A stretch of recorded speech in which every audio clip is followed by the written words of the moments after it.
Hello everybody. This is going to be the bucket list video number 3, and we're at the point now where really if you've been doing the bucket list on your own, in your first step you kind of brainstormed and came up with a bunch of ideas that what did you want to do, what do you want to do. And the next part, in video number 2, you kind of prioritize them and kind of have them in order of what you need to do. Okay. And so at this point, it's kind of hard to go on without it becoming a little more personalized. It's kind of, I don't know what you wrote on yours. I only know what wrote on mine. And so I really have to go forward using mine as the basis. And I'm hoping that maybe there might be something that is applicable to you if you're doing it along. So let's kind of dive into it. The first thing on my list prioritized is my daughter's welfare. Which you would expect. Now, if you don't have a child, again, I don't know what's on your list. I only know what's on my list. But my daughter's welfare is paramount. It comes first.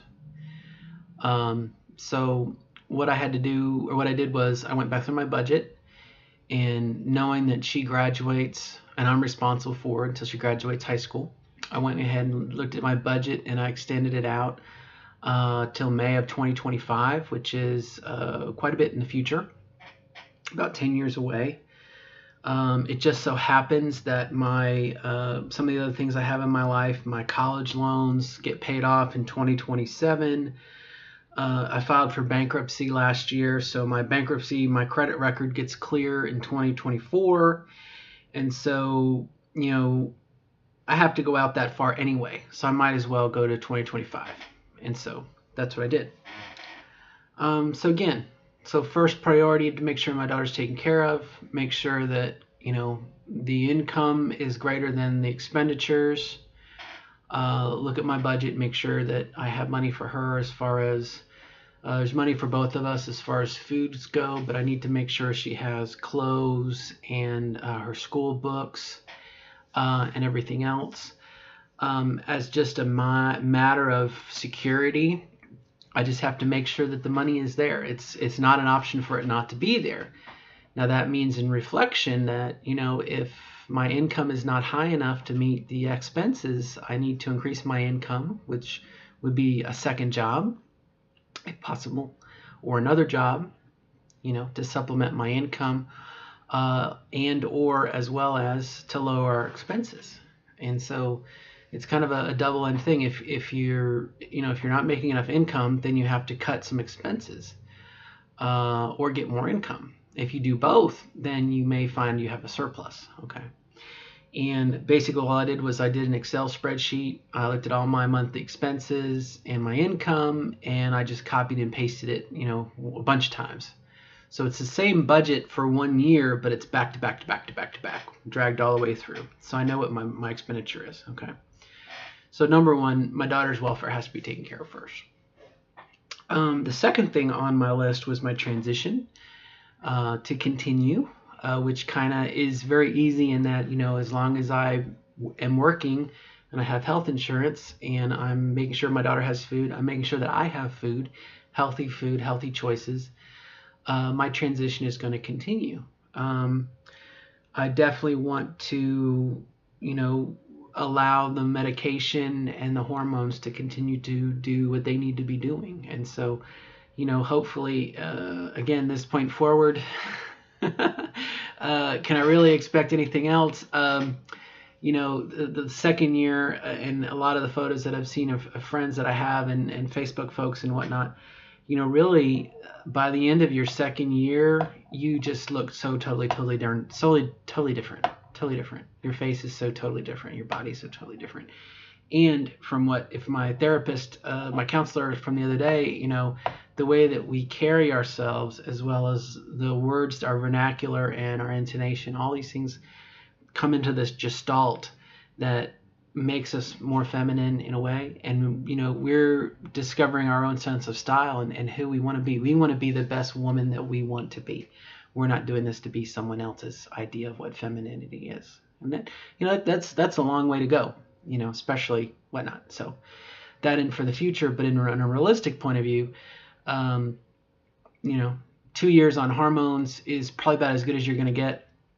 And at that point, I think you still have 3 and 4, year 3 and 4, that, some folks still have biological changes and mental changes going on. By your 4th year, that's probably about as good as you're going to get. And I think that's a time to start thinking about whether it be if you're in the market for it and it's something you want, your body, your choice. If you want to do breast augmentation or facial feminization surgery or trach shave, I mean, there's lots of things you can do. But for me, as far as this bucket list goes, my daughter's taken care of and my transition continues. And I think, those are the things that every day, get up every day, go to work, da da da da da. I only got as far as item number 3 on my priority list, which was actually tied with another item. I want to make sure that I want to start to do either improvements on my house, or I want to get my house ready to sell. However, really, I don't anticipate moving until my daughter graduates high school, and that's in 8 years. And so it's really not a high priority, as opposed to GCS, which is definitely a high, number 3. GCS is number 3 on my bucket list. And the reasons behind it, number 1, I think for me personally, I really want to experience the rest of my life as much as I can as a female. And so I need to have a clitoris. You know what I mean? I need to have a clitoris so I can have sex as a girl with a guy, etc., etc. And I think it's kind of the icing on the cake when you put on a swimsuit, and you have your bulge. That's just for me. So, when you start thinking about GCS, you really have to, if you're like me, and you might be like me, I think there's some things to think about, regardless. And I've probably not made any sense in that statement, but for myself, there's 2 things going on. There is a physical requirement and there is a financial requirement. And we'll talk about the physical requirement first. All the research that I've done, I have found one surgeon that has a BMI requirement of cutoff of 35, although he really wants to see you and make sure you're okay. 30 and less, the quote that I got was 26 to 28%. So with me and my height, I have to get down to around 220 pounds for that lower range, even though the higher range would be 258. But this will come into play later, and we'll see why. So for me, what I can do right now is continue to exercise, eat smart, and lose weight. I mean, that is like just, again, 3rd priority. Take care of your daughter, take care of my daughter, take care of my transition, pay my bills, go to work. But number 3, I need to exercise as much as I possibly can. Okay, that's not to say I exercise so much that I hurt myself, but I need to lose weight. And the way to do that would be, for me, again, much like your budget, the amount of energy, the amount of food that you eat has to be less than, well, it's kind of reverse. You have to expend more energy than you take in, whereas with your budget, you have to save more money, make more money than you spend. It's kind of flip-flopped for exercise, right? I mean, you as a formerly genetic male, I have lots and lots of fat deposits on my body to get rid of, which is competing with the female side of my hormones now that are like building areas that are fatty, right? You're fat, you're women fat. So again, but back to the idea to GCS and this first thing of weight. Fortunately, no matter where you are, you can do weight. Weight doesn't cost anything. Start exercising, walk out, and start to do stuff, work out. It's just going to help you all over as far as dealing with stress and anxiety and everything if you're healthier. So that's a huge thing.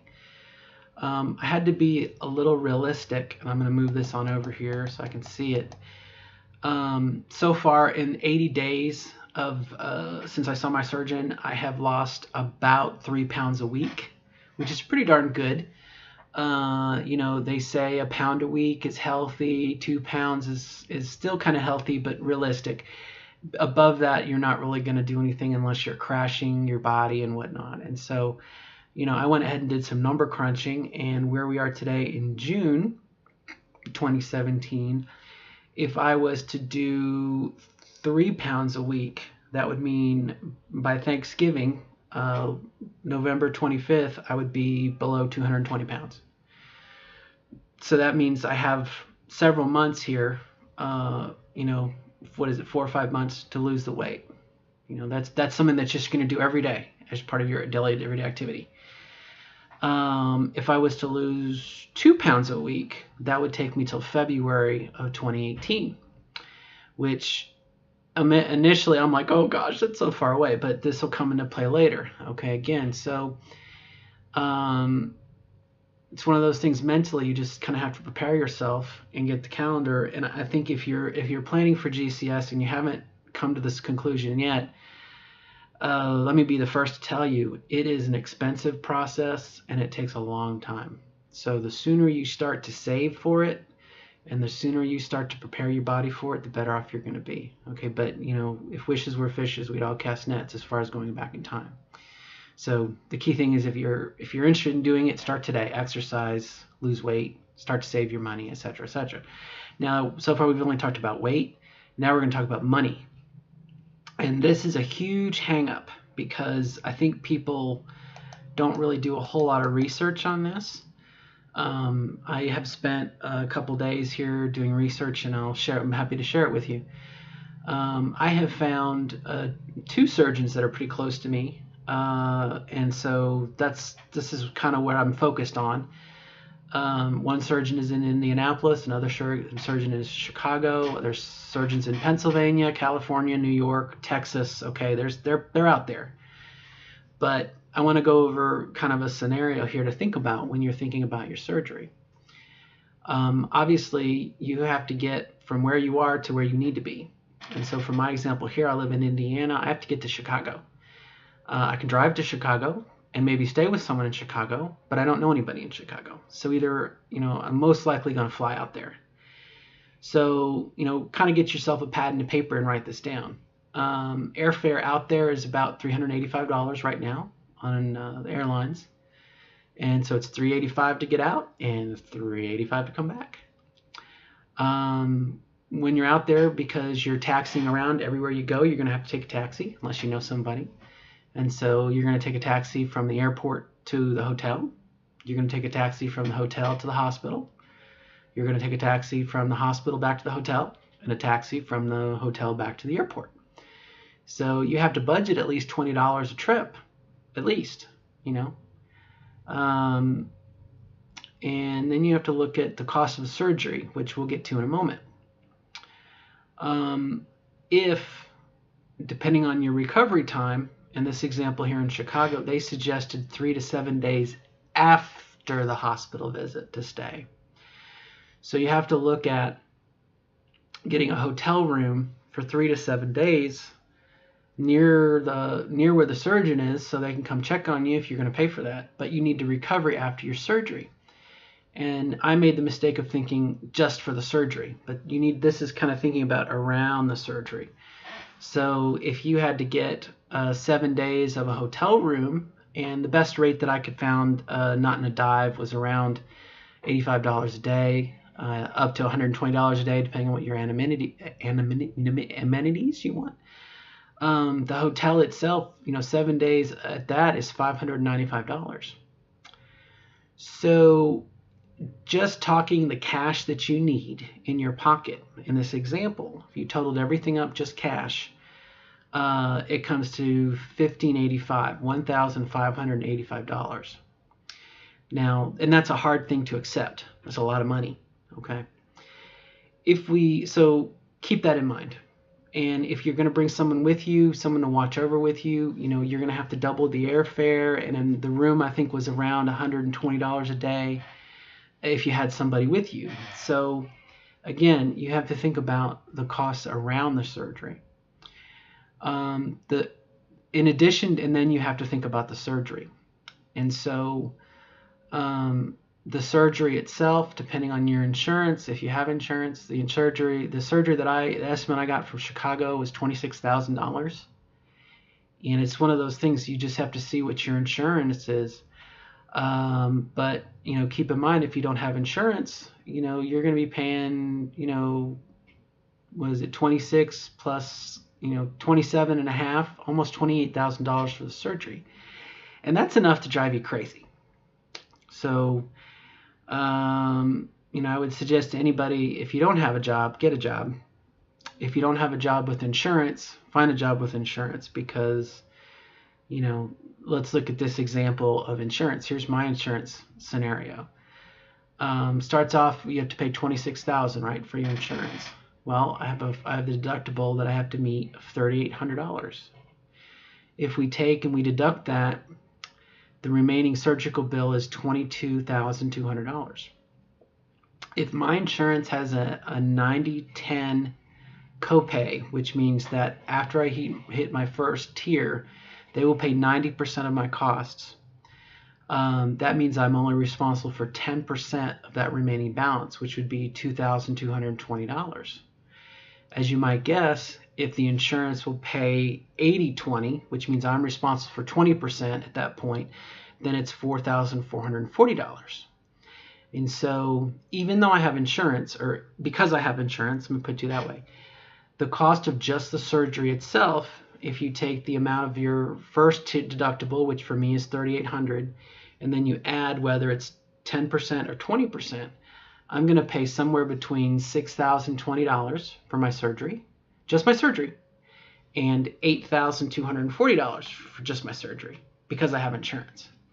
So again, the difference between having a job with insurance and having insurance, paying $28,000 out of your pocket as opposed to $6,000 out of your pocket, or $8,000 out of your pocket. And so again, if your job doesn't have insurance, or you don't have a job, it might be worth considering getting one and working at it.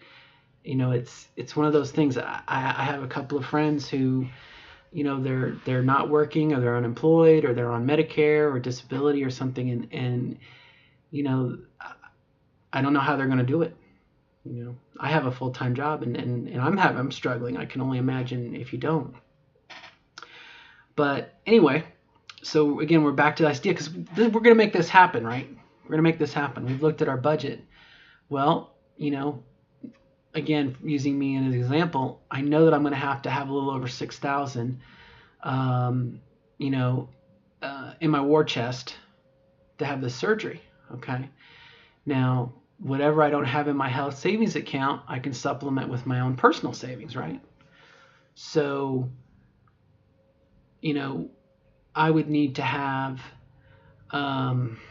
as long as my combined health savings account and my bank account equal that 6,000, then I can have the surgery. And so, I just have to project on my budget and look at my health savings account and figure out, okay, based on what I'm putting away for my savings account, at what period of time, in addition to based on what I'm putting away in my savings, my personal savings, when do those two numbers together equal what I need to have my surgery? And that is the other part of this equation. The first part being my weight, the second part being my finances. When this, we know this is going to be in January to February of 2018. When is this going to happen? And unfortunately, there's things that this can change a lot. If I'm unhealthy and I need to use my HSA, then I'm not going to have that to pay for it. If something happens in my life, my car needs new brakes, etc., things you can't expend, then the amount of my bank account is going to go down. So again, that's where some of this frustration, I think, comes into, when you're like, well, how am I going to pay for it? How am I going to pay for it? And you just have to kind of look ahead. I made a little chart of where I was each month, and it may very well be, I'm just looking real quick here. What was I saying? That the amount I'd have to pay out of my pocket for airfare was what, $1,585? Let me do this real quick. Sorry, I thought I had done this already. My computer's being very, very slow. And let's see here if I did that. Okay, so for me, it would be $7,605. That's how much cash I have to have in my pocket, even though I have insurance. And, I won't have that until looks like July or August of 2018. So, you know, that's more than a year from now, and that can be a little disheartening, but at least now I have a number and I have something in my mind. And that way, when I'm looking at, maybe if we're so blessed to go out to dinner with someone and it's like, you're out to dinner, you should treat yourself. Maybe I will stick to that salad as opposed to fried chicken and whatnot, so that I keep my health, so that I don't get sick, so therefore I have more money in my health insurance. And in the same way of, would you like to go see a movie, or would you like to go do this, or do you want to go buy this, or you want to, I know some people get tattoos and everything else. You just kind of have to say, well, whatever money I spend now is less money for my war chest later. And when you're looking at this over a period of months, if you're looking at this at a year or 2 years to save up for it, it all adds up. So again, kind of back to this idea of a bucket list, it really helps to sit down and think about it. And at worst, like I said, I'm looking at, what did I say, August 2018. I know if I get up and live every day and I do what I'm supposed to do, that within a year, I'll be able to do it. I'll have the money to do it, as well as I'll be physically fit and able to do it. And to me, that's a lot better to accept that and have that in mind than to be sitting here going, I don't know how I'm going to pay for it. I don't know what I'm going to do. I'm going to, that fear and frustration comes into play. So that's really going to be it. Again, this video, as far as the big bucket list goes, was really more of it's kind of tailor-made to me. But my hope is that if there was someone out there, if you're transgender and you're trying to figure out your GCS and how you're going to pay for it, that this might help you out. It takes away some of that frustration and fear. It doesn't necessarily address, I got to have it now, but at least it's productive in it. I hope it's empowering. So take that for what you will, and good luck. Bye.